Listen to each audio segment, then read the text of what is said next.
Hello students, आज की जो आपकी वर्कशीट है वो वर्कशीट है भूगोल से पार्ट 5 प्राकृतिक वनस्पति तथा वन्य प्राणी। दिनांक 29 सितंबर 2020 11th क्लास की 9th क्लास की ये वर्कशीट है, वर्कशीट नंबर 37। इसमें आपको जैव और जैविक जीवन के बारे में बताया गया, प्रजातियों के बारे में बताया गया।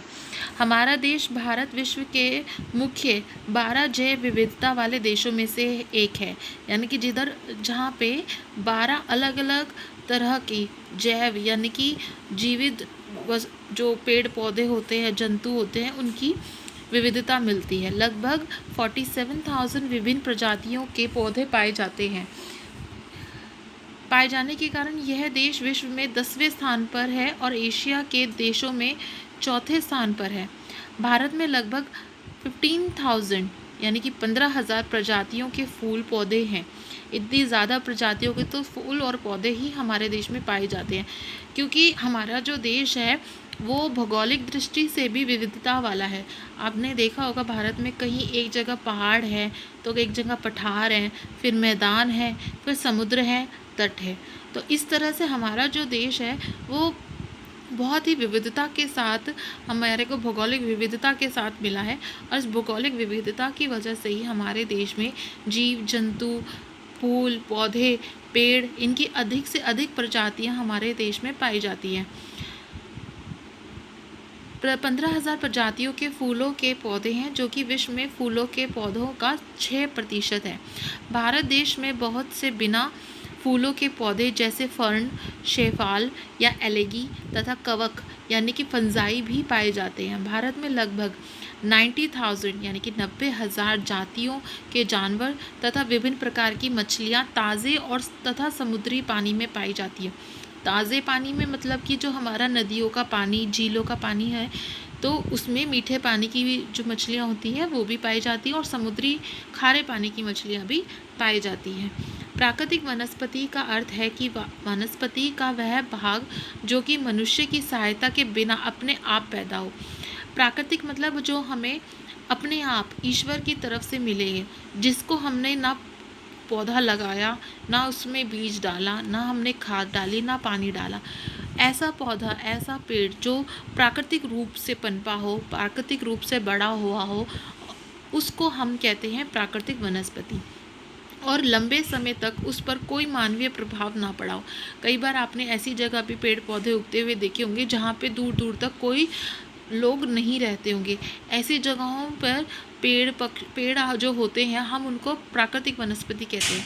फॉर एग्ज़ाम्पल, जो आपके फॉरेस्ट है यानी कि जो आपके जंगल है, जंगलों में कोई जाके पेड़ उगाता नहीं है, वहाँ पे प्राकृतिक तौर पे पेड़ पौधे उगते हैं, वनस्पति उगती है। तो ऐसी जो वनस्पति है उसको हम प्राकृतिक वनस्पति कहते हैं। इसे आरक्षित वनस्पति भी कहते हैं, जो आरक्षित की जाती है, जिसको हम सहेज के रखते हैं। वह वनस्पति जो कि मूल रूप से भारतीय है, उसे दहेज वनस्पति भी कहते हैं। जैसे एक माँ अपनी बेटी को दहेज देती है, यानी कि एक विरासत देती है, उसी तरह से हमें भी वनस्पतियों की विरासत एक दहेज के रूप में मिली है। तथा जो वनस्पति भारत के बाहर से लाई जाती है, यानी कि जो भारत की ना होकर बाहर से आई है, वह वनस्पति, वह पौधे, उन्हें विदेशज यानी कि बाहर, विदेशज मतलब विदेश से आई हुई वनस्पति कहते हैं। किसी क्षेत्र या समय काल विशेष के पौधों को फ्लोरा पादप जात यानी कि फ्लोरा कहा जाता है, जो एक समय पे उगते हो और उसी समय में वो पाए जाते हो। और वन्य प्राणियों को प्राणी जात या फौना कहा जाता है। तभी हम जब प्राणी और पौधों के बारे में पढ़ते हैं, हम कहते हैं हम फ्लोरा और फौना के बारे में पढ़ रहे हैं। वनस्पति तथा वन्य प्राणियों में विविधता के क्या कारण है? विविधता के दो जो मुख्य कारण हैं वो हैं धरातल और जलवायु। धरातल, जिसमें दो और सब भाग यानी कि और जो सब पॉइंट्स हैं वो दे रखे। पहला है भूभाग। धरातल के स्वभाव का वनस्पति पर बहुत गहरा प्रभाव पड़ता है। जो धरातल है उसका वनस्पति पे बहुत ही गहरा असर पड़ता है। जैसे हमारे देश में आप उत्तर का छोर देखेंगे तो वहाँ पे आपको पहाड़ मिलेंगे, वहीं पे मध्य में जाके आपको पठार मिलेंगे, मैदान मिलेंगे, और दक्षिण में जाके आपको समुद्री जल मिलेगा। तो इसी की वजह से धरातल के स्वभाव का वनस्पति पे बहुत गहरा असर पड़ता है। जैसा धरातल होगा वैसी ही वनस्पति उगेगी।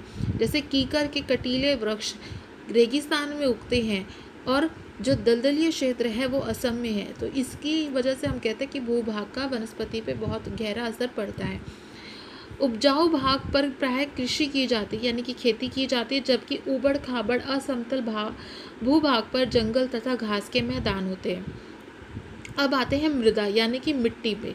मिट्टी बहुत ज़्यादा ज़रूरी होती है किसी भी वनस्पति को उगाने के लिए। मिट्टी जिस प्रकार की होगी, जैसे मैंने अभी आपको एग्जांपल दिया, कीकर का जो पेड़ है वो आपका एक रेतीली भूमि पे जन्म ले सकता है पर दलदलीय क्षेत्र में नहीं। उसी तरह से जो काई है एक दलदलीय क्षेत्र की हम कह सकते हैं प्राकृतिक तौर पे उसी की देन है। तो वो हम काई को हम राजस्थान में नहीं ढूंढ सकते हैं। मृदा मरुस्थल की बुलोई मृदा में कटीली झाड़ियाँ तथा नदियों के डेल्टा क्षेत्र में मैंग्रोव क्या होते हैं, जो नदियाँ होती हैं, नदियों का जो हमारा तटीय भाग होता है, ठीक है, उसमें जो पेड़ उगते हैं वो उनकी जो जड़ें होती हैं वो ऊपर की तरफ होती हैं। इसलिए होती हैं क्योंकि जो ऑक्सीजन की मात्रा है वो उसकी दलदलीय क्षेत्र में कीचड़ में ना होकर अधिक मात्रा में ऊपर मिलती है। तो इसलिए उसकी जो जड़ें हैं वो ऊपर पाई जाती हैं। और साथ में जो मैंग्रोव होते हैं वो ऐसे उलझे हुए वृक्ष होते हैं एक दूसरे से, जो एक नदी की सीमा तय कर देते हैं। जैसे ये हमारी नदी है जा रही है तो इसके यहाँ पे दोनों तरफ मैंग्रोव वन मिलेंगे और ये एक दूसरे से उलझी हुई लटों के साथ होते हैं, ताकि जो ज़्यादा बहाव है नदी का वो पार होकर बाकी के क्षेत्र में ना फैले। पर्वतों की ढालों में जहाँ मृदा की परत गहरी है शंकुधारी वन पाए जाते हैं। शंकुधारी का मतलब होता है आपके क्रिसमस ट्री। ये क्रिसमस ट्री क्यों पाए जाते हैं, इन्हें हम शंकुधारी पेड़ क्यों कहते हैं? ये शंकुधारी पेड़ इसलिए होते हैं क्योंकि जब बर्फ़ इन पे पड़ती है, क्योंकि ऊंचाई पे होता है तो बर्फ़ पड़ेगी, बर्फ़ इन पे पड़ती है तो इनकी चिकनी पत्तियों पे से होते हुए वो नीचे फिसल जाती है और इनकी पत्तियों पे बर्फ़ जम नहीं पाती है, जिससे ये पौधे अच्छे बढ़ते हैं, उपजाऊ बनते हैं। और साथ में जो इनकी जड़ें होती हैं वो गहरी बर्फ़ में धसी होती है, अंदर तक मिट्टी में धसी होती है, जो पहाड़ को जड़ों को उसकी मिट्टी को पकड़े रखती है, जिससे जो हमारा मृदा का जो कटाव होता है वो नहीं होता है। दूसरा जो पॉइंट है वनस्पति को लेकर कि विविधता क्यों पाई जाती है वो है जलवायु का, यानी कि आसपास के वातावरण का। पहली चीज़ आती है तापमान। वनस्पति की विविधता तथा विशेषताएं तापमान और वायु की नमी पर निर्भर करती है। अधिक तापमान में अलग तरह के पौधे मिलेंगे और कम तापमान में अलग तरह के। जैसे आपका जो शंकुधारी जो हमने कहा पेड़ है वो आपके कम तापमान में मिलेगा, और मैंग्रोव जो पेड़ है आपका जो उलझी हुई लटों के साथ है तो वो आपका नदी क्षेत्र में यानी कि नमी में मिलेगा। तो तापमान का अत्यधिक कम होना या अत्यधिक बढ़ना प्राय वनस्पति के लिए प्रतिकूल होता है। सूर्य का प्रकाश, जहाँ पे जो सूर्य का प्रकाश होता है वो भी अपने आप में ही एक विविधता पैदा करता है। किसी स्थान पर सूर्य के प्रकाश का समय, वहाँ के अक्षांश, समुद्र तल से ऊंचाई, ऋतु पर निर्भर करता है। और प्रकाश अधिक मिलने पर जो वृक्ष हैं, वनस्पति है, वो जल्दी बढ़ते हैं, क्योंकि आपको पता है कि वृक्षों को फोटोसिंथेसिस बनाना होता है, खाना बनाना होता है, जिस प्रक्रिया को हम फोटोसिंथेसिस बोलते हैं, उसके लिए सूर्य का प्रकाश सबसे ज़्यादा ज़रूरी है। और सूर्य के प्रकाश के लिए हमें क्या चाहिए होता है? एक अच्छी रोशनी। तो वृक्षों को जहाँ पे अच्छी रोशनी मिलेगी सूर्य की, वहाँ पे वो जल्दी बढ़ेंगे। वर्षण मतलब कि वर्षा, अधिक वर्षा वाले और कम वर्षा वाले, इन दोनों क्षेत्रों में वनस्पति अलग अलग पाई जाती है। जैसे मैंने आपको अभी सबसे पहले कीकर के पौधे का एग्जाम्पल दिया।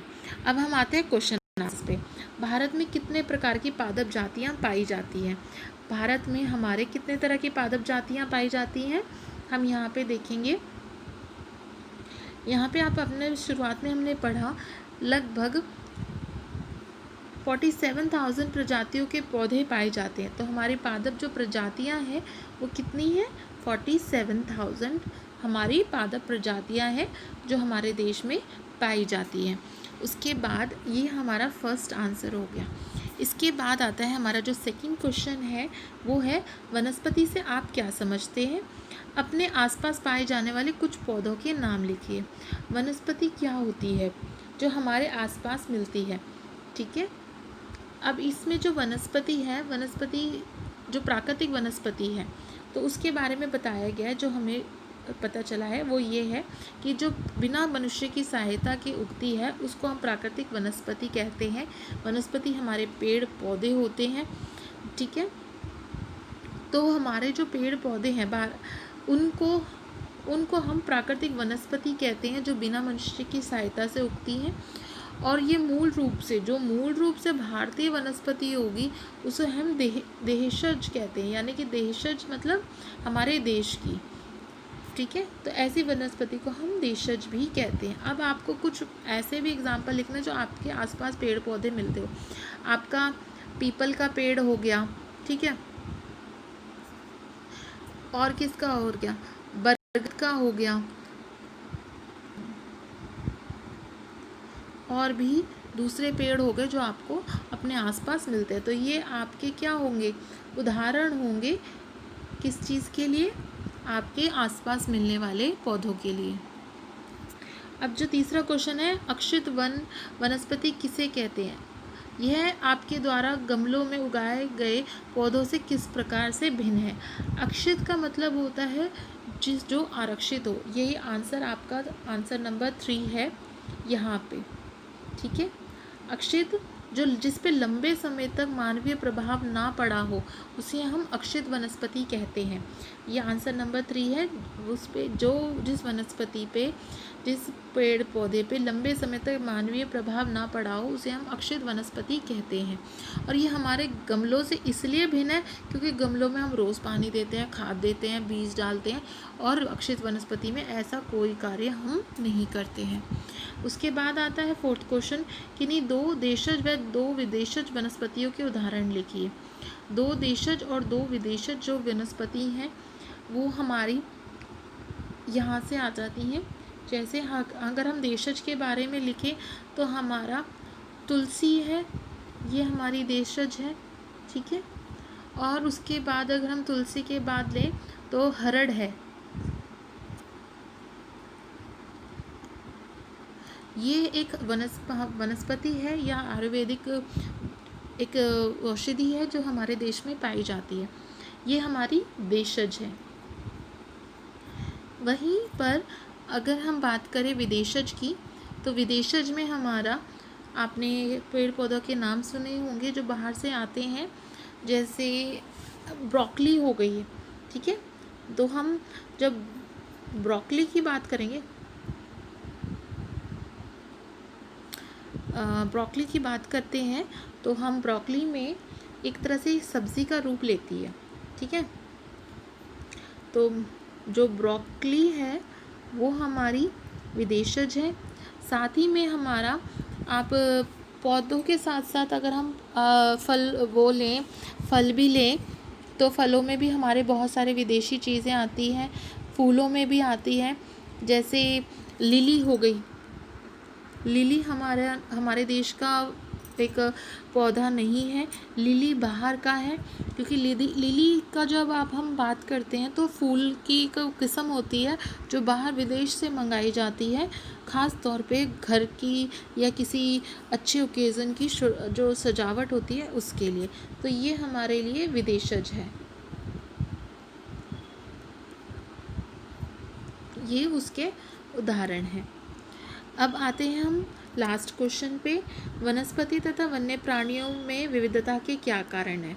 इसका सिंपल सा आंसर, आपका जो लास्ट का 5th का आंसर है वो ये है कि पहला है धरातल और दूसरा है जलवायु। धरातल के 2 भाग हैं, तो भूभाग और मृदा, और जलवायु के 3 भाग हैं, तापमान, सूर्य प्रकाश और वर्षण। ये आपका आंसर नंबर 5 हो गया। यहाँ पे आपकी वर्कशीट कंप्लीट होती है। Thank you for watching. आप अपनी वर्कशीट कंप्लीट करके रिवर्ट बैक करिए अपने टीचर्स को।